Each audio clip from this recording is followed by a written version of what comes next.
The following story was told by my friend Philip Van Hooser in his book titled Willie's Way. I really liked it and hope you will too. The conversation was pleasant.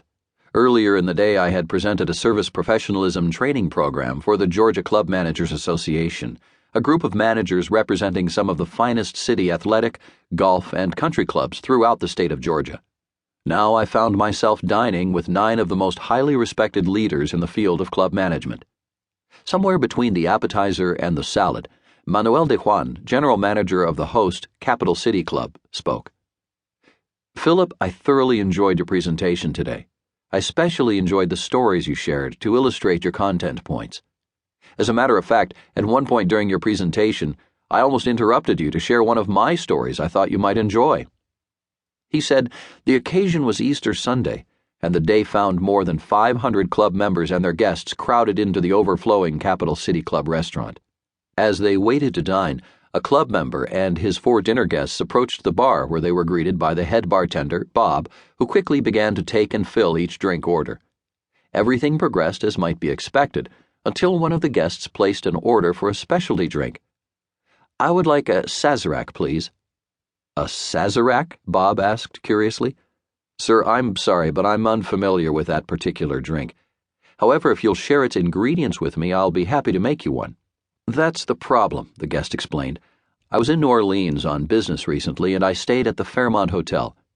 During my visit, I went into the hotel bar, and the bartender suggested I try the house specialty, a Sazerac.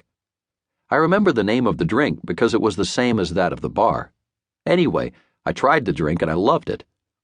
Since then, though, whenever I've tried to order it in other bars around the country, I always get the same response. Never heard of it. I was hoping a place like the Capital City Club would be different. But never mind. Don't worry about it. Just give me a Bloody Mary instead." Bob filled the revised drink order, and as soon as the guest left the bar to rejoin his party, Bob took his break and headed straight to the nearest telephone. He called information and requested the number for the Fairmont Hotel in New Orleans, Louisiana. Once connected to the Fairmont, Bob asked for the Sazerac bar. Within seconds, Bob was talking directly with a previously anonymous professional colleague in a bar several hundred miles away. "My name is Bob, and I'm the head bartender at the Capital City Club here in Atlanta. A few minutes ago, I had a gentleman order a Sazerac. He told me he was introduced to it while visiting your bar. I was wondering if you would be willing to share the recipe with me so I can fill his order." Bob's New Orleans counterpart was happy to oblige. Within a few short minutes, Bob confidently approached the guest's table.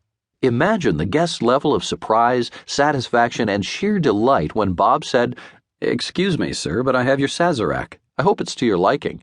I've taken the liberty of writing down the ingredients on this index card so you can have them with you in your travels. I hope you enjoy your time here at the Capital City Club. I'm glad I had the opportunity to serve you." One of my favorite definitions of listening is from Jim Cathcart. He said listening is wanting to hear.